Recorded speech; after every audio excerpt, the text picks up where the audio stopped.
పెట్టాలి దీపం. కానీ కార్తీక పౌర్ణమి నాడు దీపం వెలిగిస్తే వెలిగించి వెళ్ళిపోకూడదు.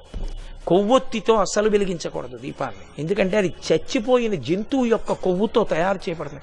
వెంటనే ఆ దీపం అపవిత్రం అవుతుంది. కాబట్టి కొవ్వొత్తులతో వెలిగించకూడదు, అగ్గిపుల్లతో వెలిగించకూడదు. కార్తీక పౌర్ణమి నాడు సుగంధమైనటువంటి దాంతో, అంటే అగరుపుల్ల వెలిగించుకుని అగరపుల్లతో దీపాన్ని వెలిగించుకోవాలి. వెలిగించి వదిలేయకూడదు. దాంట్లోకి వెంటనే అక్షతలు తీసుకుని చేత్తో పట్టుకుని దామోదరమావాహయామి అని కానీ త్రయంబకమావాహయామి అని కానీ రెండు మాటలలో ఏదో ఒకటి చెప్పాలి. అంటే దామోదరుణ్ణి కానీ త్రయంబకుణ్ణి కానీ దీపం మీదకి ఆహ్వానం చెయ్యాలి. ఎక్కడైనా చెత్త ఉండిపోయినా కూడా రేపు లౌకికాగ్నితో వెలిగించకూడదు. ఈ ఆవాహన చేయబడిన దీపంతో వెలిగించి ఆ దీపం దగ్గర నిలబడి ఒక మాట చెప్పాలి అందరు. కీటాహ పతంగాహ